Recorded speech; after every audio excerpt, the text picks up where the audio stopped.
this is an iHeart podcast. Guaranteed human.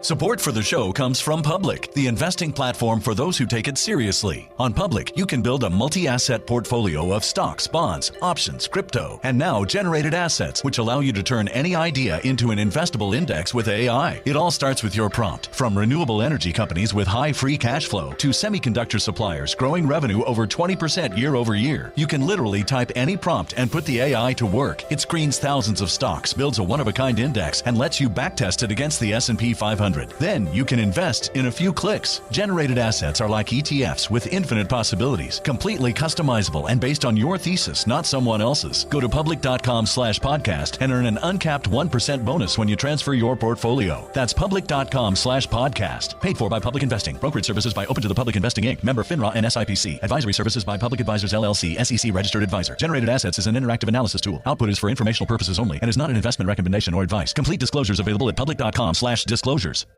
Tired of spills and stains on your sofa? Wash away your worries with Anabay. Anabay is the only designer sofa that's machine washable inside and out, starting at just $699. Plus, Anabay sofas are pet-friendly, stain-resistant, and feature changeable slip covers and modular pieces. Get up to 60% off site-wide with a 30-day money-back guarantee. Visit WashableSofas.com to get yours now. That's WashableSofas.com. Offers are subject to change, and certain restrictions may apply. There's no championship league for small business owners. But if there was, you'd be at the top of the standings. Because going pro with Lenovo Pro means you've got the winning formation. One-on-one advice, IT solutions, and customized hardware powered by Intel Core Ultra processors help you stay ahead of the competition. Business goes pro with Lenovo Pro. Sign up for free at lenovo.com/pro. Lenovo. There's a difference between liking a house and actually getting it. Redfin is built to make up that difference and close the gap between finding and owning the home for you. Redfin agents close twice as many deals as other agents. So when you find a home you love, you're not a step behind when it comes to making an offer. That means less watching great homes disappear and more focus on the one you'll call home. Redfin helps turn saved listings into real addresses. Get started at redfin.com. Own the dream. Pods. Pods? Well, yeah, like of dolphins, but in this case also of casts. A cast of pods, for example. Like Attorneys General, Podscast. I'm Robert Evans. This is Behind the Bastards, a show where we talk about... I do have a lot of podcasts. Thank you, Jamie. Yeah. As you might notice, in my show about talking about bad people, I have guests. And today, that guest is Madame Jamie Loftus. Ooh. I'll take that. Lofts us. Mm-hmm. Lofts us. Yeah, that's when there's more than one of us in the room. Yeah, it's lofts us. And then there's Sophie's Lichterman. It's all... we should Attorneys General, all plurals, is what the statement I'm coming into. It's a complicated language, but beautiful. Jamie, how are you doing? All things considered. Mm-hmm. Robert, you should stop asking that question. I have HPV. I learned. Oh. I have HPV. Yep. I'm sorry. It's fine. Ideal. It's a fun middle non-threatening HPV. Good. That I guess. At first it was it's nice to have some suspense in your life that is like, not a little less existential, where they're like, is it good HPV or bad HPV? Mm-hmm. And they're like, well, it's middling HPV.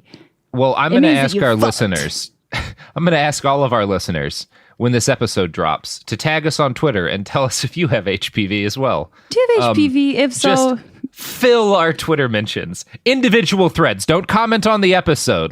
Tag us individually each time. Absolutely overwhelm our Twitters. Everyone, so many people have HPV, and I know it's so. But my dad did see my Twitter post about it, and then he was just he was shocked. He thought HPV was really going to get me, and then I just had to tell him it's not going to get me. It's not. We're going to raise awareness about HPV by overwhelming and making our Twitters unusable for several days with a flood of people discussing their presence or lack thereof of HPV. Cheers to that. So that's my since between the last update, the last episode I was on and this, I learned I had HPV. I don't think I got it then. I just went to a gynecologist for the first time in 4 years. Because health insurance. Yeah, It's good to have health insurance. I haven't been to a gynecologist in a long time. Well, you really got to get your pap every couple of years. I know. Be careful. Paps and bagels both need schmear. Swish. Nailed it. Evans with the swish. All right. Well, we should talk. We should do the thing that is our job. Yeah. To do. Yes. Casting which is pods. cast pods. Yeah. The only thing that matters in this world. What's fun about this episode, Jamie, is that this is an episode about disasters and how human beings respond to them. Ooh. And we're recording it right before the election. And by the time it drops, the entire world could be a radically different place. And that's fun. Oh, I want to listen back to this episode later and feel absolutely sick to my stomach. Yeah, it's going to be awesome. It's going to be so good. I can't wait. We're talking today about elite panic. Ooh. Yeah, that's the bastard of today. So, okay. I want to start our story, or our episode today, with the story of a man named Juan Pio Paiva. He was born on September 20th, 1946, in Cazapa, Paraguay. And while he is most definitely a bastard, he's not the bastard of our episode. We're going to start with him, though. Juan grew up working class in a town 250 kilometers, or fake miles, southeast of Paraguay's capital, which is Asunción. Now, his dad was a bus driver, and he started working at age 16, selling tickets on his father's bus. His family also owned a butcher shop, and he worked there as a young adult until he had enough money to open a small butcher shop of his own in the capital, which is, again, Asunción. Now, which I probably pronouncing somewhat wrong. Well, you famously pronounce everything right. But I famously pronounce everything right. I know. Yeah. By the time he was 30, he owned 2 butcher shops. And through frugal money management and a keen sense of finances, Juan was able to open his first grocery store in 1985. He named it Yacua Bolaños, which means well of water, and was a reference to a mythical healing spring near his hometown. Now, Juan's business was successful, but his growing wealth was met by a growth in the stingy tendencies that had helped him rise above his humble origins. He kept his own accounts and he paid suppliers himself. He forced his employees to work under what one local paper described as an enslaving regime. Yeah. So that's not, nice. You get one butcher shop and look what happens. Mm-hmm. It's funny, too, because, the positive articles that you'd read about him would call him, say he came from a peasant background. But it's I guess, you're not rich just because your family owns a butcher shop. But, you're not I don't know, peasant seems weird for a family that is a business owner. Owns but I don't know, business, whatever. Yeah, I don't know. Yeah, not that there's anything wrong with owning a butcher shop, but peasant is anyway, whatever. Juan kept his office behind the cashiers so he could watch them at all times through the large glass windows that he had installed, and intervene at once if he was unhappy with their performance, which he frequently was. It's kind of a dick boss, We've all, I'm going to guess most people who've worked in the service industry have had a boss like that. Sure. Who's really unnecessarily obsessed with what you're doing at all times. Now, Yacua Bolaños became a modest chain of supermarkets with 2 full grocery stores and 1 hypermarket, which is kind of similar to a mall, multiple restaurants, shops, a bunch of, it can hold a shitload of people, like a really big grocery store, right? Like a normal grocery store in the United States, but big, But bigger? At the time. Again, we're talking the 80s here. Okay. Yeah. His company's slogan was Yacua Bolaños, synonymous with quality and low prices. In 1997, Juan, whose nickname was apparently The Baby, expanded his business into a... Yeah. Okay. Hold on. What, Jamie? Yes, he's the baby. He's the baby and you gotta love him? Why? Is there any reason? I don't know. I mean, I've You only can't just found say, out I'm that... the baby unless you're the rapper. No, I think that's what people called him. Jamie. The baby. That's true. The Baby is from Dinosaurs, that TV show, right? Yeah, the baby that, and you gotta old love him. Guy. Come on, continue. I know the baby from. So wait, he's called the baby, and then he's like, but don't ask why I'm called the baby. That's a red flag. Just I only a lot of because of the story we're about to tell is primarily there's some international stories because it's wild, but most of the good stories were local, and so I had to Google translate them, and I was not able to find anything else about why he was called the Baby, but his nickname was the Baby. Okay, the baby. Okay, I'm gonna struggle getting past this, but I'm here. Yeah, so he's the baby, and he expands his business into a joint stock company. So he makes it into a corporation with like stock and shareholders and shit, and he starts soliciting investments. Now, the number of Yucua Bolaños hypermarkets increased after this point because now they have a bunch of funding. In 2001, Juan opened his largest store yet, the Yucua Bolaños Botanico, named for its proximity to the Capitol Botanical Gardens. This massive new building was 12,000 square feet with a dining area that was capable of seating 600 people alone. So very big fucking store. He's a big baby. Yeah, it's a big baby. It's a big old baby. It's a big old botanical baby. Yes. So yeah, he gets things going on. And everything's he's making a lot of money. He's got a bunch of stores. His net worth climbs to more than $8 million. And at this point, he's too busy and has too many employees to watch over each of them in like the slightly creepy stalking way that he had before. This caused him a lot of anxiety because he was always terrified that his employees might steal from him. Baby go where? Baby go where. Now, to ensure that the crowning jewel of his empire didn't lose a single centavo that was due to it, Juan appointed the only man he could trust to the job of stalking his employees, his son, Victor Daniel. Now, Victor had always been something of a disappointment to Juan. The father had hoped his son might one day play for the national soccer team, but Victor tended towards obesity and was not at all athletically inclined. Still, he was able to earn some amount of his father's pride by being every bit the miser and tyrannical enforcer that Juan had been. One journalist described him as tough on employees and stingy on suppliers. But did they call him the little baby? The baby's baby? Baby son Junior? Of the baby, baby Junior. Son of the baby. Yeah, let's. I've settled on son of the baby. Yeah. So stingy was kind of an ongoing theme in the growing empire of Juan Pío Paiva and his son. While the Yucua Bolaños Botanico was a massive structure and the pride of his corporation, corners were cut at every single stage of construction. The ducts from the grill in the kitchen, the bakery, and the rotisserie did not vent outside. Instead, they pumped smoke and gas into a chamber between the ceiling and the roof of the building. The roof had no... Hold on. Yeah. Hold on. Okay. So there's just a pollution room. There's just a fire room.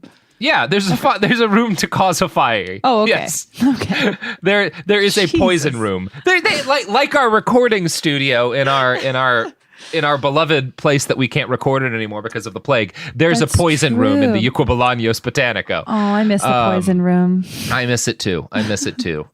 As soon as this plague is over, I'm gonna throw more poison into it. Lock me in the poison room. I'm ready. Yeah. We're all ready for the poison room. So they also have a workplace poison room. Now I feel more connected. Yeah, except for in theirs, they're venting all of the gas and smoke from their mini ovens, cooking for tens of thousands of people on a weekly basis, into this room. And the roof of the room has no wind extractors. Also, you know what else they don't have, Jamie? What? Smoke alarms. No! None of those. Why would you have smoke alarms in your death trap? There's no sprinklers either. All of the stopcocks on the fire hoses were closed. So again, absolutely no safety measures taken in this building meant to hold thousands of customers. Yeah. Okay. So it's the Titanic of grocery stores. Yes, it is. It is the Titanic of no lifeboats on this business. Oh, holy God, shit. It's amazing. It's so fucking funny. It's not, because what's about to happen is one of the worst things I've ever heard about. Okay. Juan skimped on any emergency training that might have prepared his employees in the event of a fire as well, because if you're not going to take any other preparations for a fire, why would you even think about it? You know? Start now, yeah. That would be speaking it into being, Jamie. It's like The Secret, you know? If you think about it, it will come to you. If you don't think of fire, yeah. I don't want to manifest a gigantic, devastating grocery store fire. Yeah. That's why I cut thinking. out the seatbelts on all of my cars, you know? Absolutely. Otherwise, you're just inviting tragedy. You're inviting an accident in. Yeah. Exactly. I don't want to have an accident when I'm drunk driving my 4Runner through a trailer park, you know? No, and that's why you've never gotten into trouble that way. And that's why I've never gotten into trouble that way. You've been saying that for years. I've been saying that for years, shouting it at police officers chasing me in my 4Runner for years. As you drunk drive your 4Runner. I admire it. It's always something I've really admired. Yeah. Now, Juan takes, again, aggressively takes no safety precautions for his massive building meant to cook and hold thousands of people. Yeah, I mean, obviously, like, if he had done things like train his employees, have some sort of fire safety plan, that would have distracted from the time they could spend working, which would be the same as them stealing from him. And Juan is not going to allow that to happen. Showed them how included a hose or two. These are all unnecessary time sucks. Disabled the hoses that there were. That's so funny. More work than not. Like, that's so aggressive. Yeah. Okay. Yeah. Okay. So funny is the wrong begging. word. He's begging for this grocery store to pleading for an explosion. Yeah. Okay. Now, the question, Jamie, of how Juan's company was able to get away with blatant violations of local fire codes is an important one because, again, Paraguay's a country. They have laws about making death traps, right? You're not supposed to. So there's a good question, like, how did he get to make a death trap? And it may have had something to do with the fact that he had a cozy friendship with Juan Carlos Wasmosi, the president of Paraguay from 1993 to 1998. In 2002, Wasmosi was convicted of stealing $6 million from the government social welfare institute and diverting it to his personal bank account. So the odds are quite good that Juan Paiva bribed him to make concerns over the building's safety go away, right? Like, yeah, the guy who we know was crooked as shit probably was being crooked as shit. And Juan Carlos was like, oh, that's the baby. Yeah, do whatever he wants. That's the baby. Of course, baby. You gotta love him. You gotta love him. Especially if he pays you really cuddly. Thousands of dollars. Yeah. Baby, son of baby, let them do whatever they want. Let them do whatever they want. I often say that about babies and about owners of grocery stores. We've given enough passes to the baby. I'll say it. So, unfortunately, Jamie, I don't know if you're aware of this, but you cannot bribe the laws of physics. Yet. I'm working on it. Okay. Life finds a way, as Ian Malcolm said. So, for 3 years, the mini ovens of the Equibolaños Botanica ran all day long, venting smoke and gas up into the roof without any way for it to escape. Eventually, more than 9,000 cubic meters of flammable gases had accumulated up there, turning the whole roof of the massive complex into a ticking time bomb. And then, sometime in the summer of 2004, one of the building's ovens got plugged.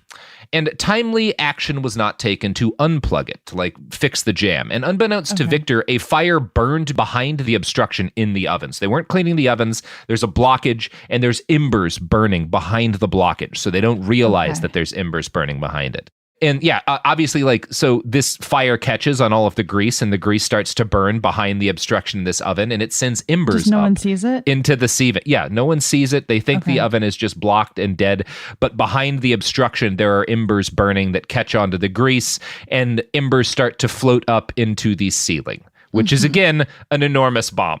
Yeah. Sounds like a bomb to me. Yeah. On the morning of August 1st, one of those embers finally ignited the pocket of gas in the ceiling. It happened while more than 1,000 people were inside the business. Most of them were mothers, many of whom had their children with them. One male customer who was present later recalled, "We were entering the supermarket when there was an explosion. I could see how bodies, especially little ones, flew through the air. Arms, legs." Another customer later told press, "It was raining fire when I was finishing to pay at the cash register. By miracle, I got out before they closed the doors."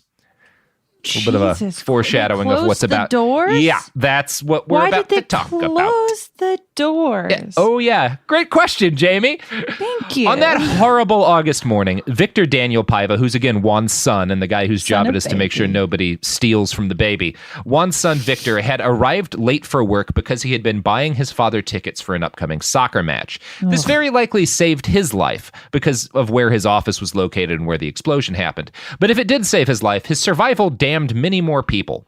Once he arrived on scene, within minutes of the explosion, Victor gave his first order to his security guards.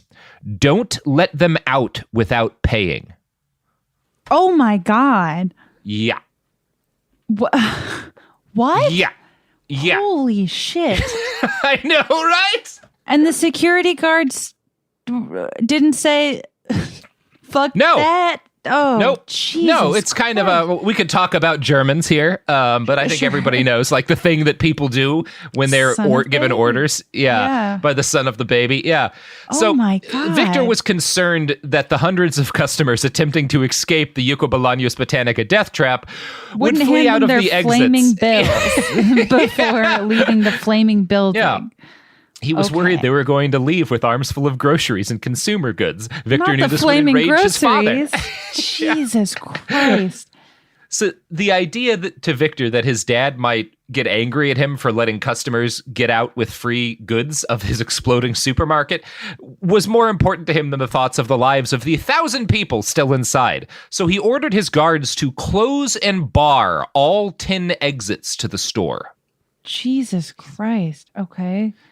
Yep. And they do that. They do the shit out of that. Okay, son of baby. I'm going to quote from a journalist in a local newspaper called Nation. Quote, outside, in front of the hypermarket, Victor Daniel Paiva could not stop sweating. He called insistently on the phone for the employees to get the money out of the boxes, while dozens of people scratched the windows to get out. Oh my God. It's pretty bad, right? This is like so... This is bad writing. It's horrible. Bad writing. It's horrible. If you made a bad guy in like a movie or a TV do this, people would be like, nobody would like, come on. And then you're like, no, wait. And they call the boss the baby. And they're Jesus, don't let him out. They'll steal. While the building is actively exploding. Yes. I'm glitching. Okay. It's going to get so much worse, Jamie. Okay. But let's pause for just a moment. Let's pause for just a split second with that horrible vision in our heads of people scratching on the windows of a burning grocery store. Yeah. And let's have a little conversation about how money affects the human brain. Oh, okay. Yeah, you want to do that? You like that? You like talking about this? I love talking about how money affects the human brain. It's my favorite thing to do. It's my kink. Me too, actually. There have been a lot of fun studies on this. For today's purposes, I want to start with a series of experiments conducted in 2006 by Dr. Kathleen Voss of the Carlson School of Management at the University of Minnesota. She led a group of... Actually, let me mispronounce Minnesota because I probably mispronounced something in Paraguay, and I want to be fair. Minnesota. Minnesota, in the University of Minnesota. Now, she led a group of researchers to conduct 9 experiments, all of which primed half of their students with thoughts of money. And I'm going to quote from Live Science about how they primed people to think about money. A few methods were used to get the participants thinking about money. In some experiments, a stack of play Monopoly money was within a subject's peripheral view, or a subject would unscramble word phrases dealing with money. While in others, a participant would sit in front of a computer screensaver showing pictures of floating money. So and again, they were not telling the people who were who were the subjects of the experiment that money had anything to do with it. Like they were solving puzzles, basically. And the experiment found that the group who had been primed to think about money persisted longer at solving difficult puzzles than subjects who weren't. And that's probably not so surprising, right? The thought of money makes you willing to kind of like work harder longer at an otherwise meaningless task. Sure. And that's like not unsettling, right? It's pretty natural. Like it's normal-ish. Yeah. The other experiments were a bit more unsettling. Quote, Ooh.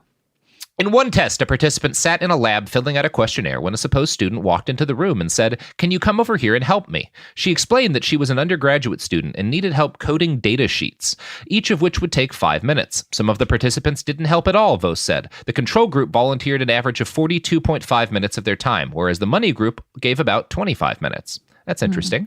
Okay. Another experiment gave participants the opportunity to lend a helping hand in a situation requiring no skills. In a staged accident, a random person walked through a room where a participant sat filling out a questionnaire and spilled a bunch of pencils. The money participants picked up far fewer pencils than the controls.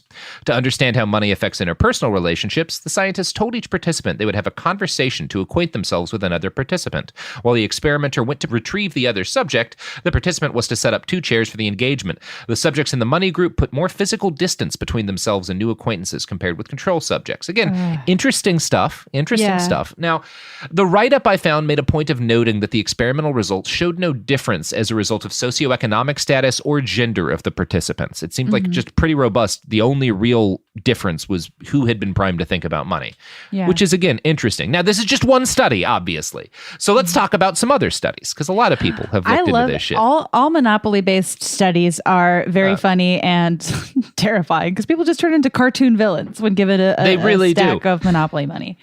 It's fun because the next study we're about to talk about is a UC Berkeley experiment that involved 100 pairs of strangers playing Monopoly, with one player getting double the money of the other. And I'm going to quote from a TED... I've heard of this one, yeah. Yeah, it's fun, yeah. I'm going to quote from a TED write-up of the psychologist behind the study, a guy named Paul Piff.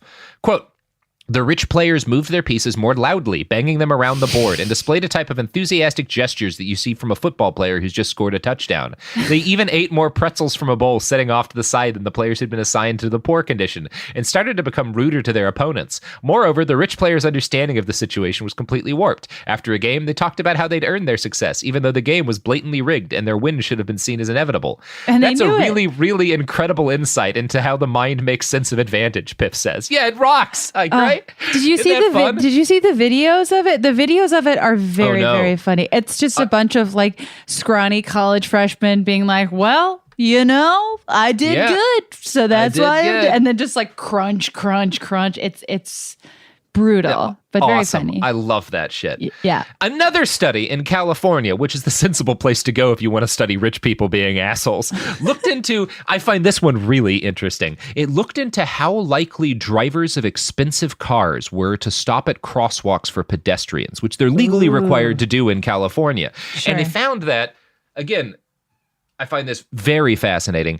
The more expensive the car, the less likely the driver was to stop for pedestrians. No one driving, not a single person, because they studied the different categories of cars and they like categorize them by their cost. Not a single person driving cars in the least expensive car category failed to stop at a crosswalk. Wow. Almost 50% of drivers in expensive cars did. Yay, Corollas. We did it, Isn't Corolla that awesome? owners. Yeah. We did it. Yeah. Wow. Yeah. Okay. Obviously, if you drive, you know that somebody in a 35-year-old fucking Corolla is going to let you in on the highway, and someone driving an Infiniti is going to run you and your children off the road if that's what it takes to get out of the exit 3 seconds faster. And then if you see someone in a Tesla, they'll run you over, run your family over, and then ask for a thank you. My personal favorite thing I've seen, just of the joys of living in West Los Angeles for a while, was a Lamborghini rear-ending another Lamborghini. It was a real let them fight moment. Yeah, I'm broadly fine with all of this. I forgot you lived in like the worst possible area for pedestrians to just get run over by tech millionaires. It was great. I had a lot of fun jogging. Oddly enough, I will say this: not all rich people are this way, because fun jogging. I had Sean Penn would drive through my neighborhood a couple of times, and he was always very good about stopping and giving people time to move. So I'll say that about Sean Penn, a problematic man. I was like, he's I can tell you polite driver. Congrats to Sean Penn for stopping. Not congrats to Sean Penn for hitting women and marrying Val Kilmer's daughter. Yes. I love that marrying Val Kilmer's daughter is an equal crime to violence. Violence against women is the worst crime. Marrying Val Kilmer's 25-year-old daughter is it's up there. Also not right to do. It's not. You know what is right to do, He Robert? doesn't run down joggers. I'll give him that. but it's ad time. It's ad time. It's ad time. All right.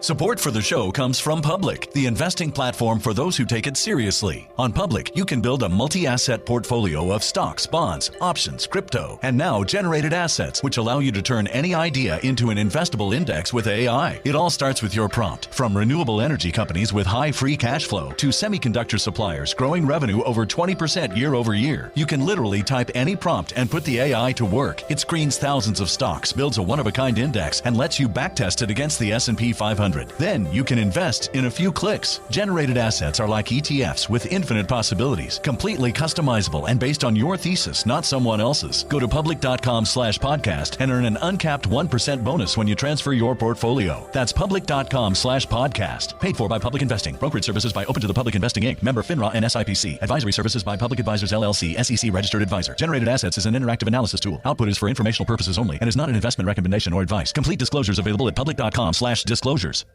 Kids, pets, life, your sofa sees it all. But with a washable sofa, stains don't stand a chance. All of our sofa collections come with fully machine washable covers and cushions, making cleanup effortless. Liquid and stain-resistant fabrics provide extra protection against everyday messes. Plus, with modular designs, you can rearrange your sofa however you like. Perfect for growing families and changing spaces. Starting at just $699, it's time to upgrade to a stress-free, mess-proof sofa. Visit washablesofas.com today and save. Offers are subject to change, and certain restrictions may apply. There's no championship league for small business owners. But if there was, you'd be at the top of the standings. Because going pro with Lenovo Pro means you've got the winning formation. One-on-one advice, IT solutions, and customized hardware powered by Intel Core Ultra processors help you stay ahead of the competition. Business goes pro with Lenovo Pro. Sign up for free at lenovo.com/pro. Lenovo. Flag football is exploding, and iFlag is leading the way. As the Guinness World Record holder, iFlag hosts premier flag football tournaments nationwide for boys, girls, high school girls, and adults. From first-time players to elite competitors, iFlag delivers top-level competition, unforgettable experiences, and a community built around the game. Ready to be part of it? Join the movement. Find your tournament and learn more at iflag.org. That's iflag.org. And we're returned. That was a good ad. Good ad. What was really fun, because I did live in a very nice neighborhood. It was right on the edge of Santa Monica, and the only way I could afford to, because my rent was actually very cheap. I pay like $900 a month, which is cheap for that. Yeah, it's because the building was very illegal. The landlord had illegally subdivided it. The half of our power was came from the another unit, and half of their power came from our house. So like when power would go out, we'd both lose half of our, we had the city come in once and be like, you realize that like you could sue your landlord because of all of the dangerous fire hazards in this apartment because of how illegally she subdivided it. And we said, yes, but here's how much we pay in rent. And they said, oh, I get it. Take your life in your hands every day makes total sense. Oh, yeah. No, I would risk my life, too, for a place that cheap. Fuck. Yeah. God, what a great country. God, what the best place in the world. No notes. Yeah. I'm still not over Sean Penn. I hate Sean Penn. I'm glad he's a terrible person. The only way he could be worse is if he ran you over with his car. Mm-hmm. So there's that. There's that. So you upset Jamie. I'm sorry, Jamie. It's okay. I hate Sean Penn.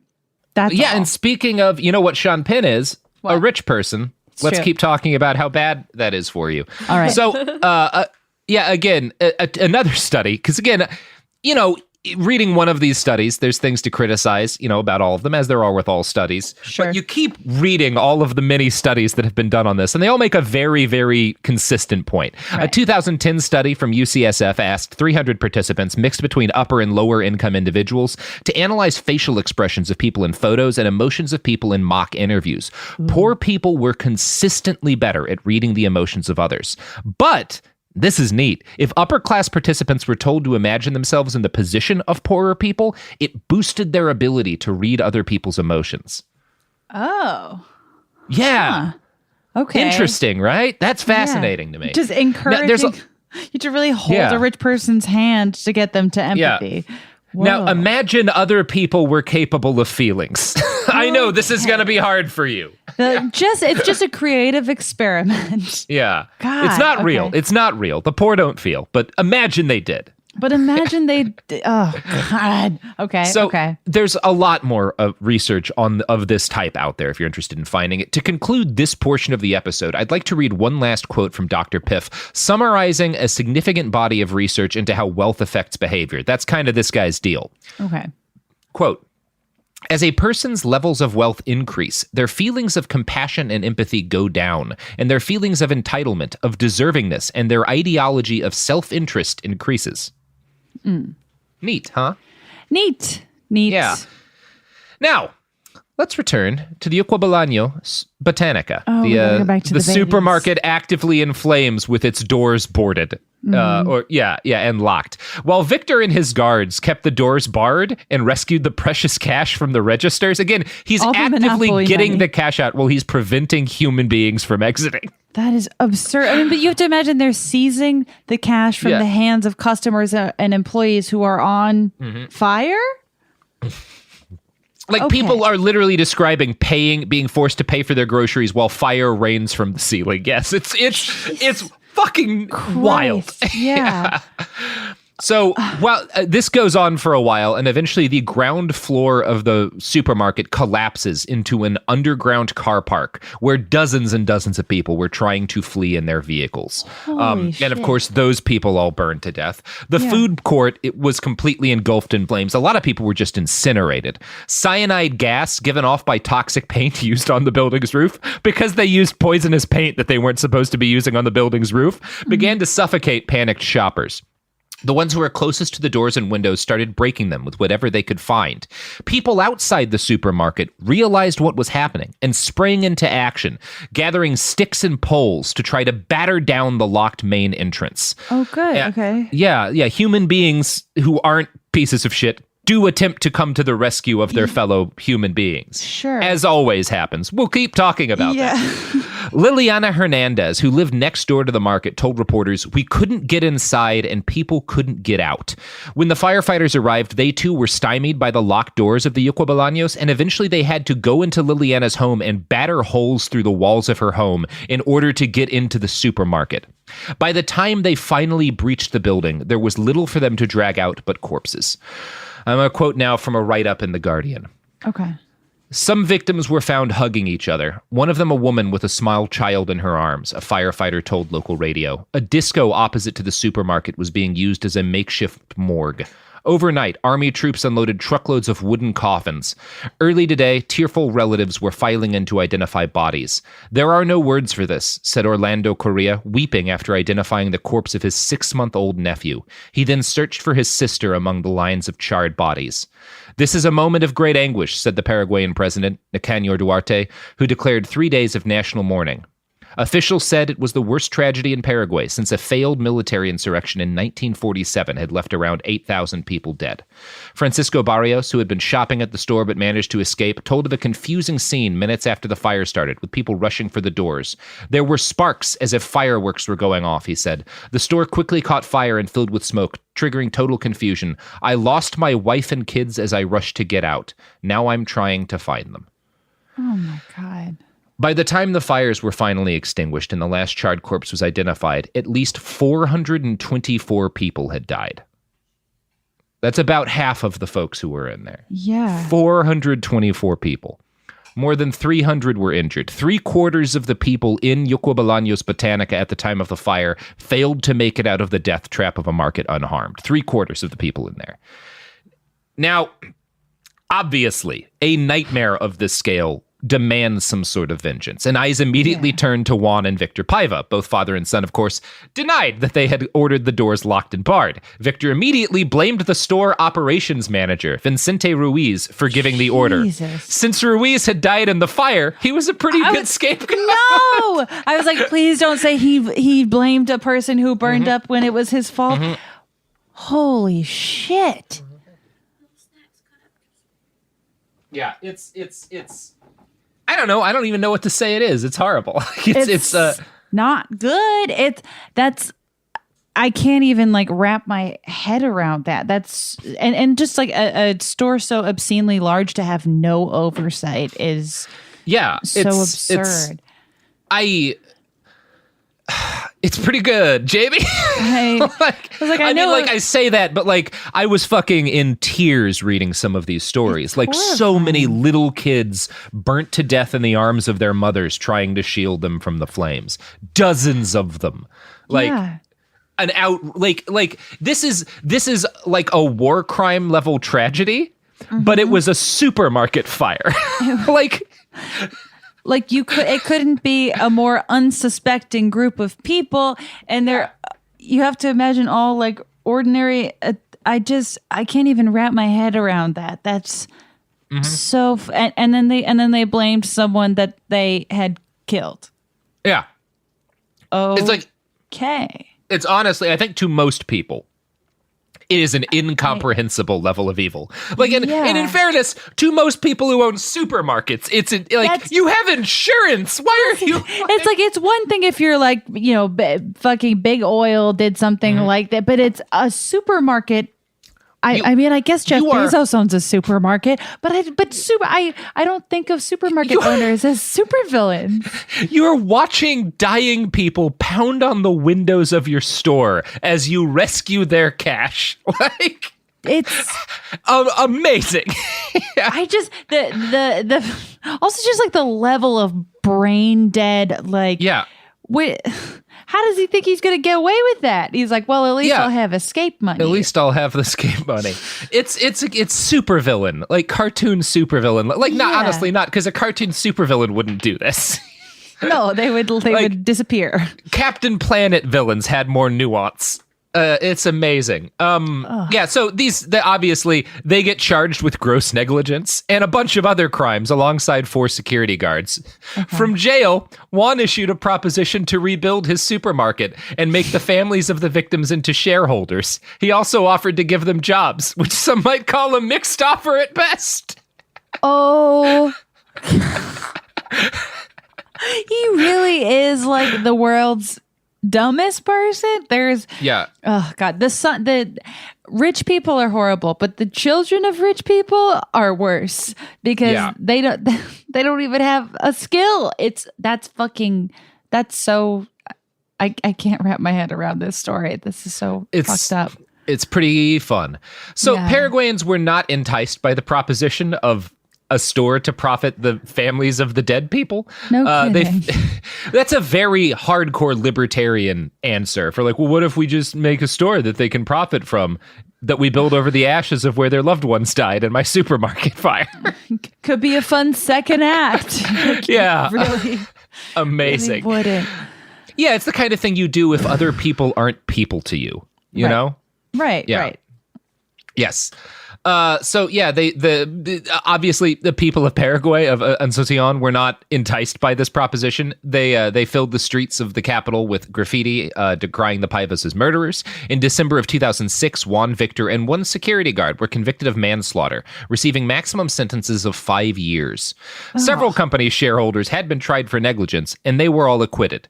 This did not make people happy, and the citizens 5 years is fucking nothing. No. Yeah, they killed 424 people. Are you kidding me? They should be killed in the town square. Yeah, they should be publicly executed. Yeah. I'm okay with that in this case. Yeah. Oh my God. Now, the people of Asunción, led by a family member of the dead, immediately rioted through the streets, breaking things, lighting police cars on fire, doing totally justified shit, right? Yeah. This is absolutely the time to riot, right? Yeah. We can debate over what justifies a riot. This sure does. This is the this is the yardstick to use. Yeah. This is like the clearest justification I can imagine. A lot of things justify riots, but for sure this, Yeah. So they rioted, and eventually the government was forced to retry the case because people lit enough cars on fire. Oh, good. Well, might be a lesson there. Lighting cars on fire accomplishes things. One could argue that, One could. I mean, it certainly did in this case, I light cars on fire in Minecraft, and it's really accomplished a lot locally. It got the job done here, sort of. Better than things had been before. Juan was resentenced to 12 years in prison, Victor to 10, the security guard to 5, and 1 company shareholder was sentenced to 2.5 years. It's better. It's still like... Not, how many cars need to be set on fire to get a reasonable sentence? Jesus, that's exactly what the people of Paraguay. Yeah, they had been agitating for a 25-year sentence, which is the maximum that is allowed. Now, one of the leaders that evolved out of the protest movement was a guy named Dr. Roberto Almiron. He treated many of the burn victims of the fire, all the while unaware that his own son had perished in the blaze. So you see why this guy, Yeah. Yeah. Dr. Almiron told reporters, "This is the country we have, where the institutions do not fulfill their function, where the businessmen are capable of creating a crematorium for innocence, a drawer with 2 doors as a roof of a carafe, enclosed with fences and jail-like bars, for a few dollars, just in a country with an absent state, where assistance to the victims was only media and temporary. After that, everything remained the same country, where the judiciary and the municipality itself are buildings that do not have a fire escape, devoid of values, in a terminal state." God. I mean, he's talking yeah. I think we can all identify with what he's saying, right? Yeah. Yeah. The state and the judiciary are buildings with no fire escape. Yes.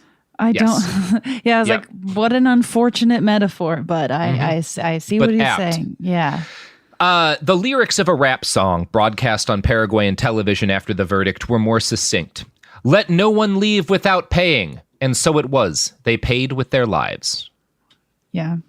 Yep. Well, that's fucking devastating. You know what's not devastating, Jamie? What? Oh, products and services. Products. Yeah. And that's, I think that if there's anything we just learned, it's that the power of products and services is what's going to pull us through as a people. That's what's going to save us, is products and or services. And or services. All right. I'm so sorry. Here's ads. Support for the show comes from Public, the investing platform for those who take it seriously. On Public, you can build a multi-asset portfolio of stocks, bonds, options, crypto, and now generated assets, which allow you to turn any idea into an investable index with AI. It all starts with your prompt. From renewable energy companies with high free cash flow to semiconductor suppliers growing revenue over 20% year over year, you can literally type any prompt and put the AI to work. It screens thousands of stocks, builds a one-of-a-kind index, and lets you backtest it against the S&P 500.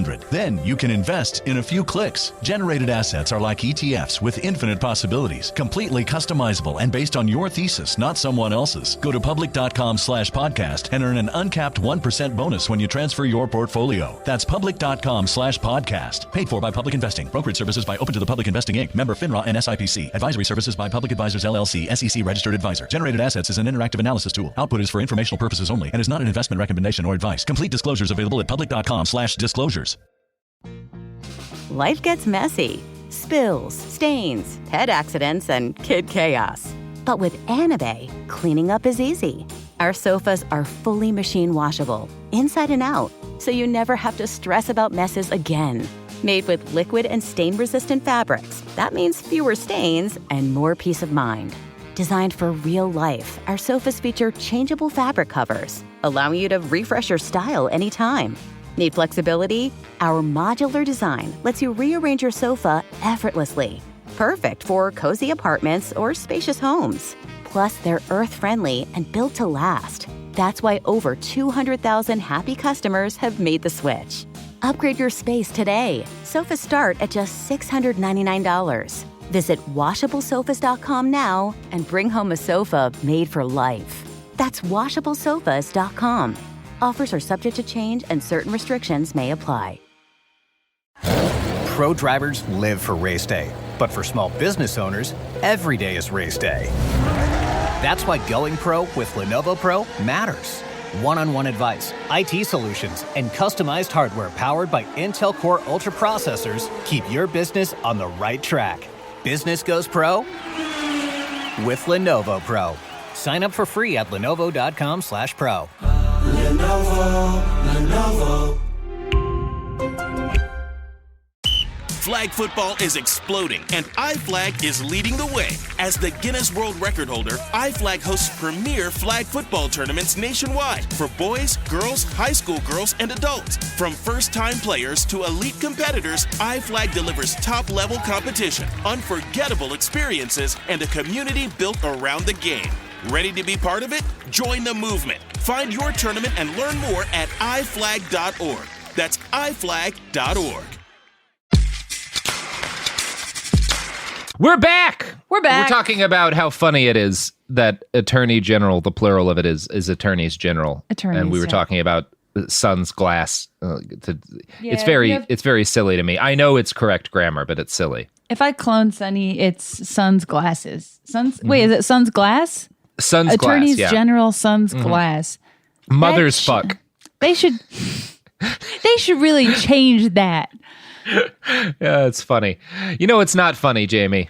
Oh no! Whatever you're about to say for the next hour. The Equilibrio supermarket fire was not funny. It was a nightmarish tragedy enabled by greedy shareholders, a craven manager, complicit security guards, and a profoundly selfish company founder, Juan Paiva.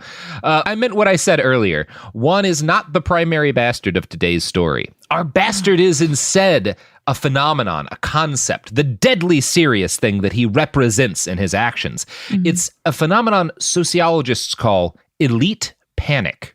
Okay. Yep. It sounds like a boutique store where they charged $40 for a pair of socks. But what is it? Well, it's a term that was coined by sociologists Karen Chess and Lee Clark of Rutgers University in a 2008 study they published under the title Elites in Panic, More to Fear Than Fear Itself. It opens with these words. Sociological research on how people respond to disasters has been going on for more than 50 years. From that research comes one of the most robust conclusions in sociology. Panic is rare. And of course, they mean that panic from regular people directly affected by a disaster is extremely rare. The normal human behavior, regardless of body count, type, or duration of tragedy, is compassion and collective action. Mutual aid is far more common than panic. Think of the people outside of the Equilibrio supermarket, right? The ones who rush to help their fellow human beings by trying to batter down the doors with poles that they found nearby. Mm-hmm. That's a bunch of people. One person made the decision to lock the doors, you know? Right. Like, yeah. So the argument that mutual aid is the more natural instinct than the panic. Okay. Is the documented by extensive research most common reaction of people in disasters. Think of the people during Hurricane Katrina who used their boats to search for food and other supplies in abandoned stores that they could then distribute to their fellow citizens in need. A lot of times they were called looters by the news, you know? It's like the people being like, well, this place is flooding, everything in it's going to go bad, and people are hungry. Perhaps we should take the food out of it. Sold that, don't you? They didn't pay for it. Yeah. It is the same instinct that led to that all of those people burning to death in the Equilibrio. It's like, well, but they're not paying. Yeah. Like it doesn't matter that it's all wasted because the building's on fire or flooded. They're not paying. You know? Who would they pay? Their store is full who of would they water. pay? There's no one to pay. Now, the main argument of Chess and Clark's study is that governments should include the citizenry more in their disaster plans rather than assuming danger will cause the citizenry to collapse into an unruly mob who need to be controlled by armed men. Because that's basically all government plans for disaster is like everyone's going to panic and the cops will have to beat them into responding properly, right? Like that's how or the National Guard or whatever. Quote, classic approach. Classic elites. Yeah. Birkeland, who has conducted extensive research on the matter, argues that the disaster plans of policymakers and emergency management personnel assume it is likely, it being panic. Planners and policymakers sometimes act as if the human response to threatening conditions is more dangerous than the threatening conditions themselves. Politically, the problem of panic endures because, as Tierney argues, who's another researcher, it resonates with institutional interests. Operating on the assumption that people panic in disasters leads to a conclusion that disaster preparation means concentrating resources, keeping information close to the vest, and communicating with people in soothing ways, even if the truth is disquieting. As Tierney points out, such an approach advances the power of those at the top of organizations. Oh, okay. Good stuff. This is tracking, but you don't hear it phrased this way a lot. All scans. In a 2006, and again, one of the fun things about this is that there's very little disagreement from people who study disasters on this subject. Interesting. In a 2006 study of disaster responses conducted by Dr. Clark, they noted rather cautiously that disaster plans only ever assume panic on behalf of the general public. People in positions of authority, including the cops, are assumed to keep a cool head at all times. The powerless, not the powerful, are said to panic, but the reality is generally the exact opposite. It's great. It fucking rules. If only we had a ton of documented evidence of this being exactly the case. If only people had devoted their lives to proving that this was not the case. Quote, the image of panic is generally associated with large numbers of people and elites do not congregate, making it hard to transfer the image of panic to them. One does not see collections of chief executive officers amassed in a stadium. And so it is unlikely that a story will ever appear about CEO panic in response to a soccer stadium fire. Still, this is not a sufficient explanation for panic to be so rarely attributed to people in positions of authority. For one could, in principle, explain the actions of chief executives, heart surgeons, army generals, or university officials by alleging that they panicked in certain situations. Yet, such explanations remain rare. So, Jamie, let's talk about some of those examples. We opened this episode with the story of a CEO panicking, and I think perhaps we should talk about an army general panicking next. Okay. Yeah, let's get a wide genre of people in power losing their shit. Losing their fucking minds. Yeah.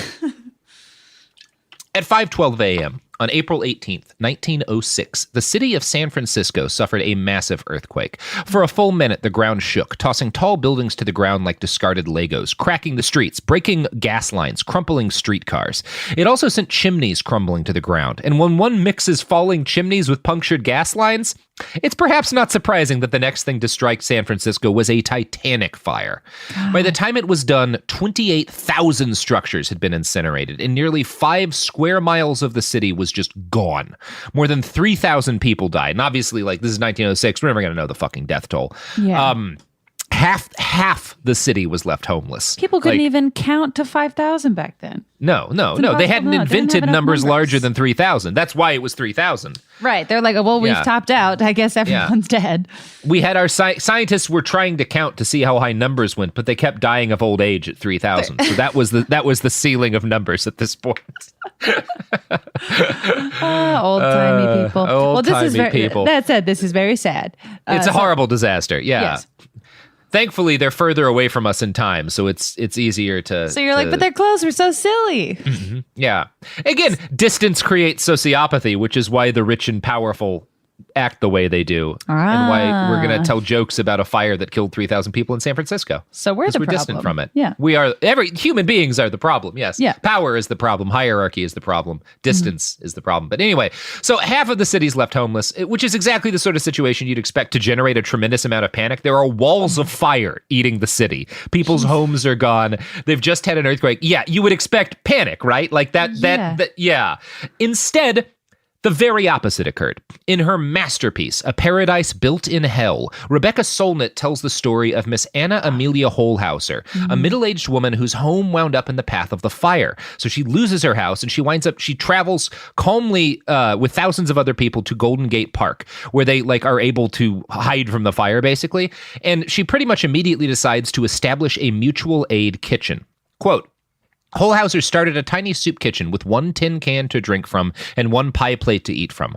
All over the city, stoves were hauled out of damaged buildings. Fire was forbidden indoors, since many standing homes had gas leaks, or damaged flues or chimneys, or primitive stoves were built out of rubble, and people commenced to cook for each other, for strangers, for anyone in need. Her generosity was typical, even if her initiative was exceptional. Holhauser got funds to buy eating utensils across the bay in Oakland. The kitchen began to grow, and she was soon feeding 200 to 300 people a day. Not a victim of the disaster, but a victor over it, and the hostess of a popular social center, her brothers and sisters' keeper. Some visitors from Oakland liked her makeshift dining camp so well they put up a sign, Palace Hotel, naming it after the burned-out downtown luxury establishment that was reputedly once the largest hotel in the world. That's amazing. This was the norm. She was one of hundreds and thousands of people who made... one of the stories that she tells in this book is of a local cop who the earthquake hits. He sees people looting, and instead of doing anything about that, he starts a kitchen to feed people. Acting because that's what people do. Yeah, Even cops, when they're at ground zero, can act that way. Big moment for cops. 1906 cops, they weren't trained yet, so that was helpful. Yeah. That's incredible. Yeah. Mutual aid networks were incredibly common in San Francisco. Butchers opened up their shops and started handing out free meat en masse for kitchens like the Palace Hotel to turn into stew, because they were like, well, it's going to go bad. We might as well just give it away to people. Mm-hmm. And there were some large butcher shops who stopped, but there were at least a couple of very large like businesses that were like massive butcher who not only gave away their meat but used their employees and resources and vehicles to cart it around the city for free to hand out to people. Sure. So again, I'm not saying that like rich people businesses always react the way that the Yucca Bolaños guy did, because they were at ground zero of the disaster. They were affected by it, and they immediately sue. Like, my house is gone too. My city's fucked up. Like, this isn't about money. People need to eat. You know? It's, very different situation, but I feel like we've even seen some of that this year in like areas that are highly affected by COVID, where some businesses that you're like, oh, I wouldn't have expected this business to have stepped it up, but they're just in the middle of it. So it makes more sense that they would actually do something. Yeah. During the worst of the police and federal riots in Portland, there was a free rib restaurant that started and was given donated like $350,000. And then there was an armed coup that took it over. But like, that's a long story. I look forward. Yeah. So, it was but again, this is just what people started doing. They started people, like groups of young men spontaneously organized to pick through the ruins of stores and buildings to grab warm clothing, blankets, medicine, and food that they could then take back and give away to their fellow people, to whoever needed it. Selling of such items was all but unheard of during this period. As one man who operated a mutual aid food delivery wagon later recalled, and the reason he did this is because he had a horse and a cart, and he was like, well, obviously the thing I should do is use my resources to give food to people for free, right? Sure, yeah. Yeah. As this guy said, quote, no questions were asked, no investigations were attempted. Whatever the applicant required was given to him or her if I had it, and the plan seemed to work excellently. Again, no means testing, no, do you really need this? Just like, you say you need it, here you go.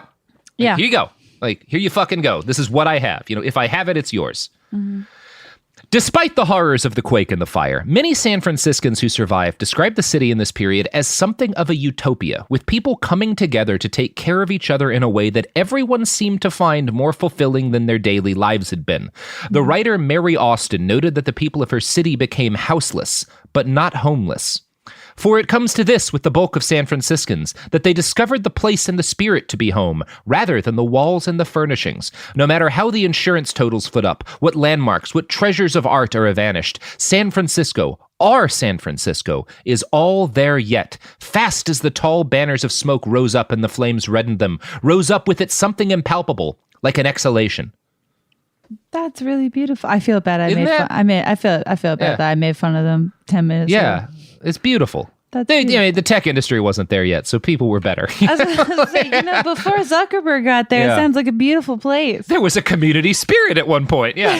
I'm sorry, San Franciscans. I know a lot of people who will. Yeah. Anyway, people doing the right thing in San Francisco. Keep doing it, because there's not enough of you.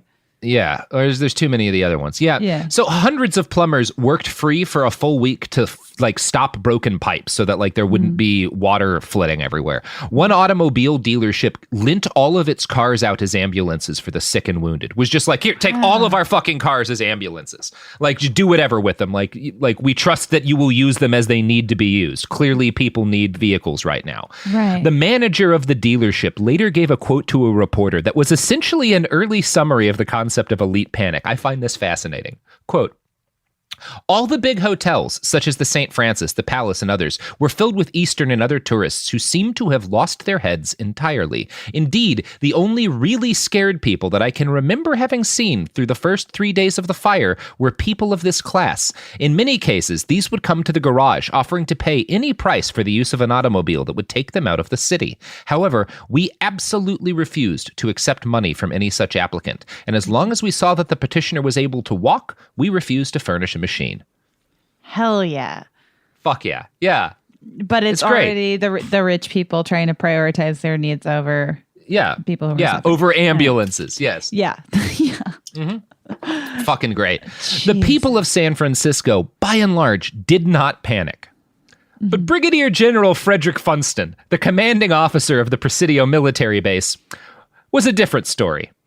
According to Rebecca Solnit, he, quote, perceived his job as saving the city from the people rather than saving the people from the material city of cracked and crumbling buildings, fallen power lines, and towering flames. So what other people saw is it millennial good fellowship, which is one of the ways that like the spirit in San Francisco is described. Funston and others in power saw as a mob to be repressed and a flock to be herded. Huh. Sounds familiar. So Funston did the only thing that a guy with an army at his beck and call generally thinks to do, which is send soldiers in about it. Now, he had no legal right to do this because it's illegal to do this under very specific circumstances. But he forced the city under martial law, again, illegally. Now, in Funston's eyes, the civilians who picked their way through ruined shops to save precious food before it spoiled were not engaging in mutual aid. They were, in his words, an unlicked mob. Licked meaning God. Like they haven't been beaten, we need to beat them to stop this. We gotta spank these lawbreakers. Yep. The city mayor, Eugene Schmitz, was a working class labor union supporting populist, but he wound up reacting no differently than Funston, a man whose prior work experience had mostly consisted of violently suppressing the International Workers of the World, a quasi-anarchist workers union. Yeah. Now, Mayor Schmitz issued a proclamation.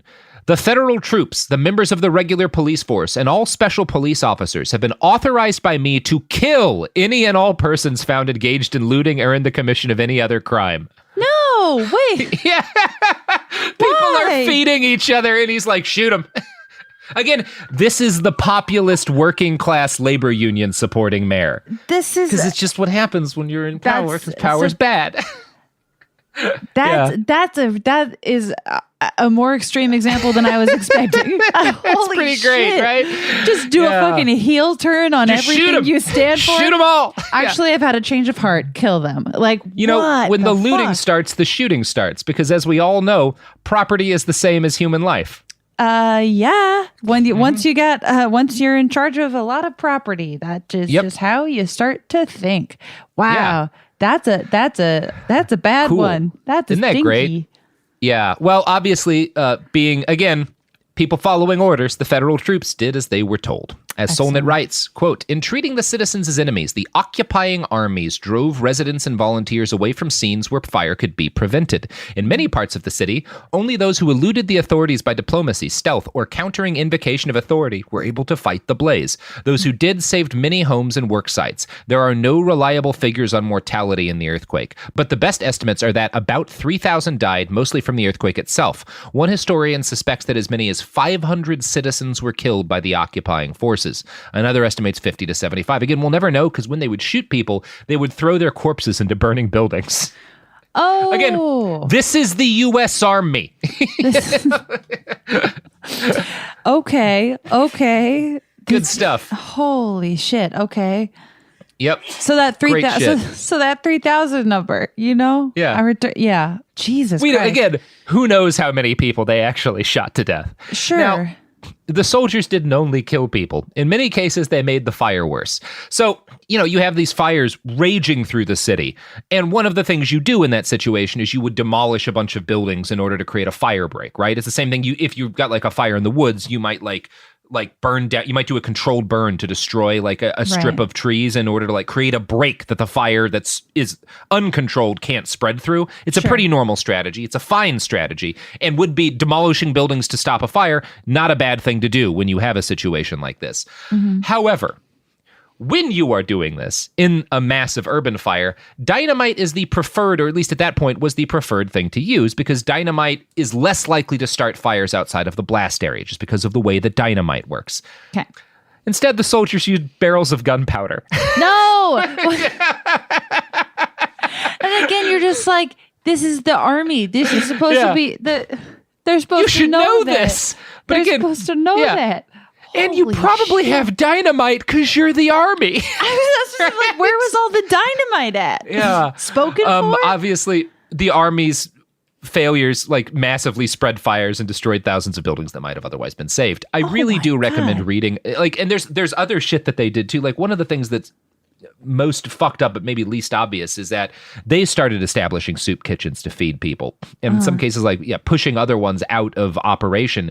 But when the military did it, everyone got like ration cards, and you had a very strict limited set that you could get, and you could only come in. And it was like, they were basically like, they were almost like treated as prisoners while they were getting their food and stuff, because they didn't want to encourage dependency by giving out too much free food or making it be pleasant, as opposed to the mutual aid kitchens that were like, eat your fill, you know? Yeah, like take what you need, and people will do that.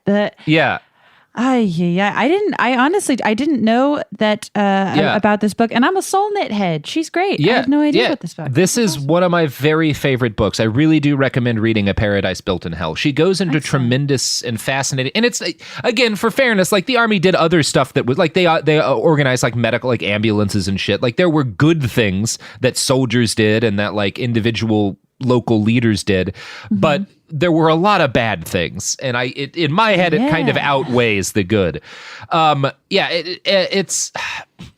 Soulknit's book has been very influential. I think was influential in one of my favorite books, Tribe by Sebastian Junger, which delves into some of the same topics, is more about PTSD, but talks a lot about why U.S. soldiers probably suffer PTSD at a higher rate than any other soldiers in the history of warfare. And the kind of conclusion he comes to is that it's because of the society they come home to rather than the specific details of modern combat. It's because of how fucked civilization is. It's because like when you break down is when you head home to an empty apartment, you know? It's not when you're out in the field with your buddies and shit. It's when you come home and you're in an empty building, the way that we tend to live, alone and isolated. Then you shatter into 1,000 pieces. Anyway, also a good book. Tried, very good. Relatable content. Yeah, Soulknit's book has been very influential to a number of people who I think are pretty darn smart. One example would be Cory Doctorow, who I like quite a lot. And he wrote this on the subject of elite panic. Quote, "Elites tend to believe in a venal, selfish, and essentially monstrous version of human nature, which I sometimes think is their own human nature. I mean, people don't become incredibly wealthy and powerful by being angelic necessarily. They believe that only their power keeps the rest of us in line, and that when it somehow shrinks away, our seething violence will rise to the surface. That was very clear in Katrina. Timley, Garden Ash, and Maureen Dowd and all these other people immediately jumped on the bandwagon and started writing commentaries based on the assumption that the rumors of mass violence during Katrina were true. A lot of people have never understood that the rumors were dispelled and that those things didn't actually happen. It's tragic."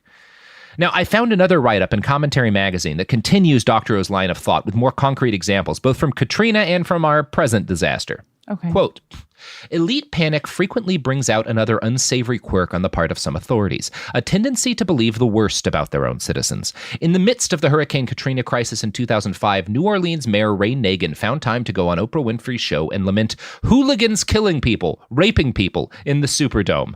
Public officials and the media credulously repeated rumors about street violence, snipers shooting at helicopters, and hundreds of bodies piled in the Superdome.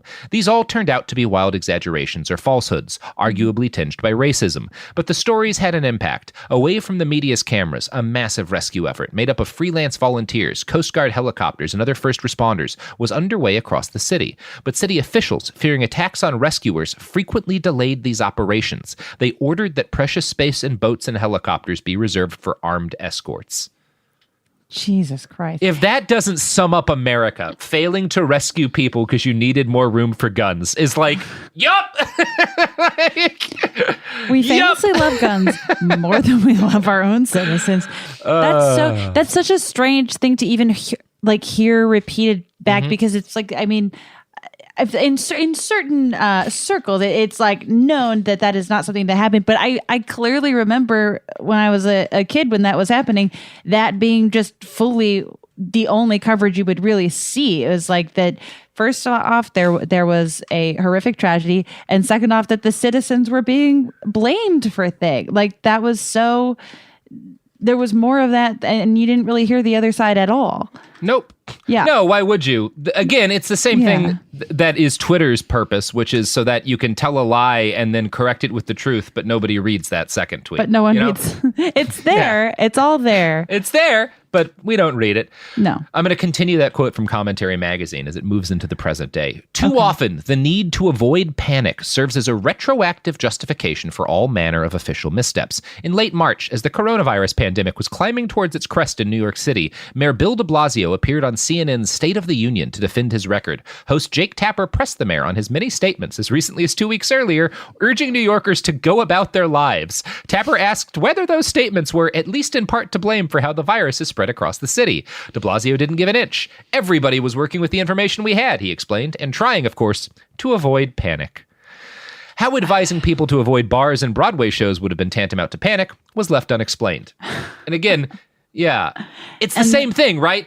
Yeah. If people had shut down earlier, it would have meant less money. It's locking the doors and saving the money from the cash registers while people burn to death. It's the same thing. They all do it. Just over the period of days and months instead. And then people still praise de Blasio for his, whatever. Fuck him. Such he's a bullshit. piece of shit. He did a terrible job. He's a monster. Like They're all trash. That's the point. Yeah. And the fact that he's better than someone who has actively pretended that the virus isn't a problem doesn't say anything good about him. It just the bar is beneath the floor. The bar is in the parking garage. It's like if you step on a rusty rake and it goes through your foot, and then the person 10 feet away steps on a landmine. Like you're like, well, I'm glad I didn't step on the landmine, but you're not happy, But I'm still gonna die if I didn't get my tetanus shot. Yeah, you still have a problem. Yeah. Jesus. Vote Christ, tetanus rake in 2020. Wow. Tetanus rake v landmine. Well, the election of our lives. Well, it's like, this horrifying metaphor has really come full circle. Thank you. Now, that Commentary magazine article goes into detail about another disaster, a 9.2 magnitude earthquake off the Alaskan coast in March of 1962. Anchorage, the state's largest city, was devastated. Thousands were rendered homeless. Whole neighborhoods fell off of cliff sides. And then the thing that happens in every disaster happened. People spontaneously organized search and rescue teams to find their trapped neighbors. Mm-hmm. Meanwhile, the people in charge panicked. In order to protect local businesses from looting, the police immediately deputized a crowd of volunteers, many of whom had been drinking in bars right before the quake hit. So they find a bunch of drunk men and give them armbands with the word police written on them in lipstick. No. It's very funny. They also gave a lot of them guns. But it's Alaska. Everybody was already packing. I mean, let's be honest here. Yeah. Yeah. Oh, my God. Yeah. Okay. Now, in doing this, cops were acting in accordance with the science of the day, as embodied by the work of social scientist Richard Titmuss, which let's take a moment for Titmuss. Titmuss. It's like a boob-based Christmas celebration. I was about to say, right? that sounds like either a really terrible disease or a really fun Oh, she's got Christmas. the Titmuss. Yeah. Oh, the Titmuss. Or Mary Titmuss, and then you're like, it's very woohoo. aggressive. Yeah. Yeah. All right. So he believed, Titmuss, believed that any major disaster would cause, quote, a mass outbreak of hysterical neurosis among the civilian population. Civilians, traumatized by death and destruction, he thought, would behave like frightened and unsatisfied children. The only way for authorities to avoid such horror was to use force and the threat of force immediately. And again, this was very heavily influenced over the Cold War, right? Everyone in the government's thinking what's going to happen when the nukes fall, and the assumption is everyone will panic and we'll have to shoot a bunch of them in order to maintain order. The fucked up thing about this is they don't even have the excuse of like, well, they didn't know at the time, they hadn't done as much research. The bombing of London had happened. Like, the Blitz had occurred. Right. And they'd had, going into the Blitz, we talk about this and it could happen here. Younger talks about it in Tribe. Going into the Blitz, everyone had expected that the entire city would panic and people would be like eating each other and like committing rape and murder. And instead, everyone did the thing people always do in disasters and took care of each other. Collectively cared. Okay. But nobody listened. No one in charge paid attention because they just can't imagine that that's the case. It fucking rules. You have to imagine it actively benefits them to make people afraid of each other. Yeah. Yes, absolutely. Because then other things might happen that they wouldn't like. Yeah. So the elite panic over the possible chaos outweighed any obligation to protect the citizens of Anchorage. The police chief immediately suspended the search for survivors in the rubble, because he's worried about chaos. No, we don't have time to look for any survivors. We have to get these lipstick cops out on the street. Give guns to more drunks. That's what's going to protect people. Okay, I would see a movie called Lipstick Cops. Lipstick Cops, to be absolutely. Fair, we would especially all see it. If they're police who only police the quality of people's use of lipstick. Right. And those with the same on violence YouTube. as modern cops. Yeah. Yeah. with the same amount of baseless judgment and violence as a modern like cop. SWAT teams just opening up in Los Angeles malls. There's whole corners of YouTube devoted to this very lipstick coppery. Not after the lipstick cops get in it, there won't be. It'll be purged.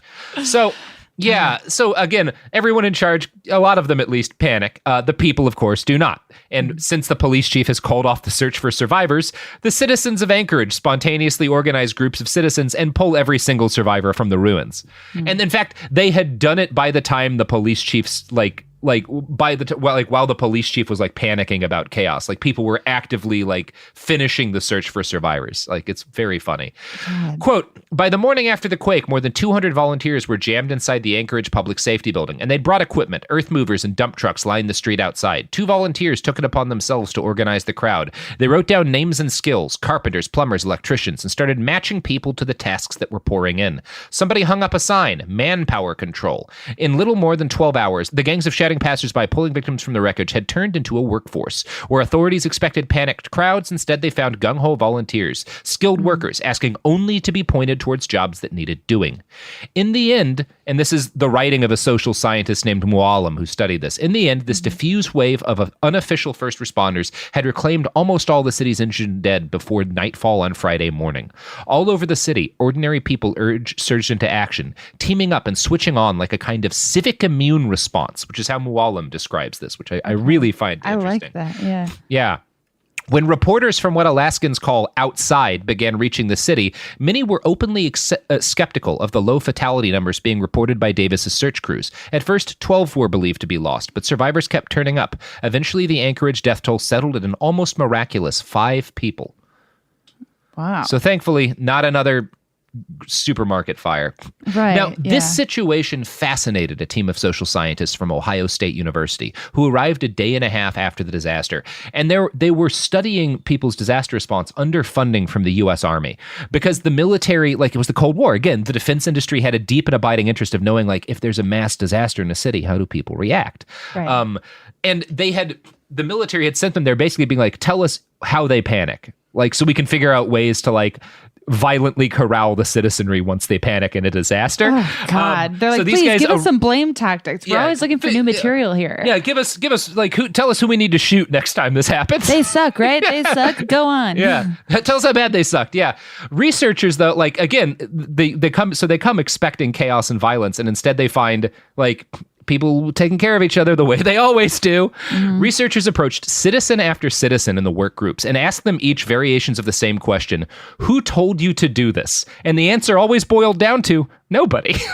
Like someone needed to do this, so here I am. I'm a person. Yeah, I'm a person doing the thing that people do. I'm out here doing the bare minimum. What about you?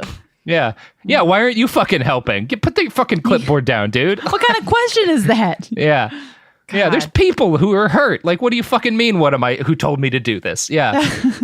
Quote from commentary. The team stayed for a week and interviewed nearly 500 people. Enrico Quarantelli, the leader of the study, was particularly interested in Anchorage's small civil defense office. It should have been in charge of search and rescue, but Quarantelli noted it had quickly become bogged down over questions of bureaucratic protocol. Of course, the amateur mountaineers, the people who had basically volunteered to do search and rescue, had taken over that function almost immediately. Quarantelli used the term emergent groups to describe teams of self-organized volunteers like Davis's searchers. He didn't miss the irony that the agency created to protect civilians soon became an obstacle that this emergent group of rescuers had to work around.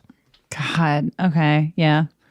You could argue, especially in times of this, the state's really just an obstacle for people, trying to do important work. Yeah, they're just getting in the way of people doing the work that needs to be done better and for free. Yeah. You could argue that. You could argue that. Right. But then arguing that would lead you to other things that are very radical. And so let's never continue this line of thinking. Definitely don't continue this line of thinking in your own house. Don't read A Paradise Built in Hell and Tribe and then think about the implications of that in terms of like how a polity should actually function. No, I would I would never lead with empathy. Please. I think that's actually kind of a dangerous path to go down. Oh, horrible. You might find yourself doing things, thinking thoughts. You might find yourself as part of an emergent group taking the responsibility for the safety and security of your fellow citizens into your own hands. I would And then where would we be? I would never. Yeah, then we're really fucked. Then we're fucked. If we start banding together, we're fucked. Yeah.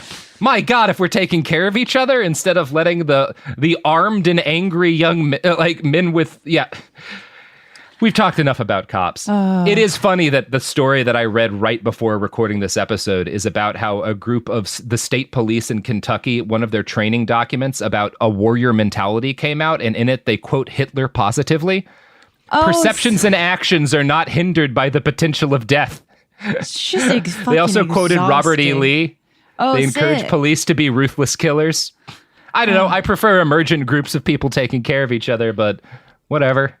I love emergent groups. I love that it was still found. Sounds scary. Don't want any of those emergent groups getting near you and saving your life. Mm-hmm. You wouldn't want that. No. They might loot. They might loot food from a burning building. That is so They're like, but you didn't pay. You're like, yeah, the building is full of water. The building is on fire. Yeah. Oh, you just like shove a dollar bill in a fish's mouth. You're like, okay, we're square here. Yeah. God. Well, Jamie. Yeah. That's my episode on Elite Panic. I first of all think we should start a band called Elite Panic. I agree. We should start a punk band. We should start a band 25 years ago called Elite Panic. Get some wigs, do some metal. Absolutely. And do Get really addicted to cocaine. Later be found to have engaged in a whole bunch of questionable sexual behaviors, like just oodles of them on our private jet. Like, yeah, absolutely. Yeah. And then 20 years after that, someone writes a bestseller about that, and we get canceled in the present. And then there's an HBO miniseries based on us. Yeah, and we're played by that same guy who played David Koresh, the sexy David Koresh. In the we're both played by David. Yeah, we're both played by David Koresh. Absolutely, and he wins an Emmy. He wins all of the Emmys. Well, no, actually, I would say he's nominated for an Emmy, but then he loses to Forky. That's what I would say happens to him. Nice callback to your last episode and to the thing that happened to you with the Emmys. Oh, I'm never over it. Saw a child. Okay, so this is being recorded like the day before Halloween. Did see a child dressed as Forky on the street today, and I was triggered. I still have no idea who Forky is, Good. And I will. And that's what I love about every weapon at my disposal to avoid learning. I have to say, this is for all of the horrible atrocities we talked about today. There was some optimism to be found in this one. I feel not completely terrible. No, because again, the lesson that people learn over and over again in times like this is that people take care of each other when things are bad. When everything goes to shit at once, people tend to be like, well, how can I help? That's the normal human response. Unless you're rich or the mayor. Or a general. Or the CEO of a supermarket chain. or a rich mayor. Yeah. If you're the baby, you're not. Yeah. Don't be the baby. Don't be the baby. Don't be the Save babies. Don't let them burn to death while saving cash registers. Don't be the baby, and definitely don't be the son of a baby. Be a person. Babies aren't people, is what I'm saying. Yeah. Yeah. All right. Well, this will drop after the election, so it may land in a world incomprehensibly different than the one that we're currently in. But will probably be broadly similar to the one that we're in, but either shittier or maybe slightly less shitty. No real way to know. Yeah, this podcast exists in a strange void in time. It does. It sure does. It is weird recording this and being like, who the fuck knows where everything's going to be? So yeah, give us 96 hours. Who fucking knows? Yeah. Anyway. Well, I had fun. I have fun too, Jamie. I enjoy talking about Elite Panic. It turns out I do too. Now that I know what it is. Well, for the people who are not elites who have panicked already, you want to give your pluggables? Plugging away. You can follow me on twitter.com at Jamie Loftus Help.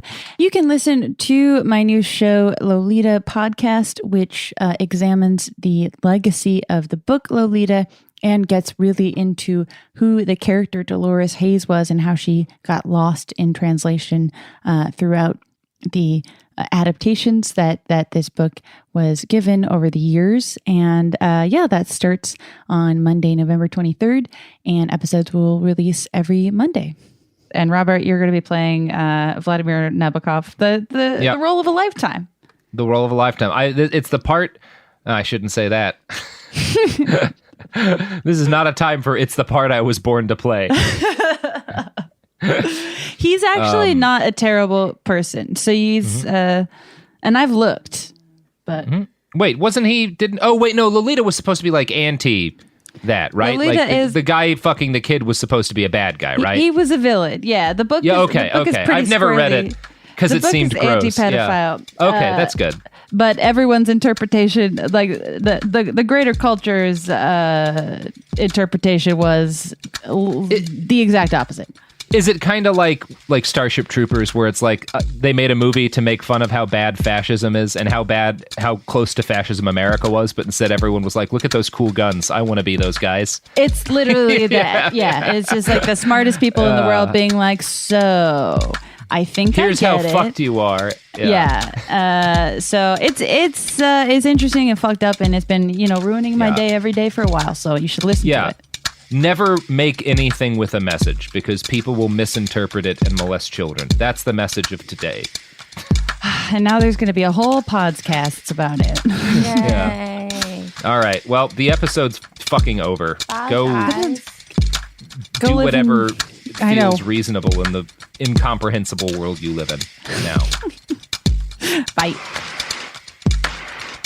Time for a sofa upgrade? Introducing Anabe Sofas, where designer style meets budget-friendly prices. Anabe brings you the ultimate in furniture innovation with a modular design that allows you to rearrange your space effortlessly. Perfect for both small and large spaces, Anabe is the only machine-washable sofa inside and out. Say goodbye to stains and messes with liquid and stain-resistant fabrics that make cleaning easy. Liquids simply slide right off. Designed for custom comfort, our high-resilience foam lets you choose between a sink-in feel or a supportive memory foam blend. Plus, our pet-friendly, stain-resistant fabrics ensure your sofa stays beautiful for years. Don't compromise quality for price. Visit washablesofas.com to upgrade your living space today. Sofas start at just $699 with no risk returns and a 30-day money-back guarantee. Get up to 60% off plus free shipping and free returns. Shop now at washablesofas.com.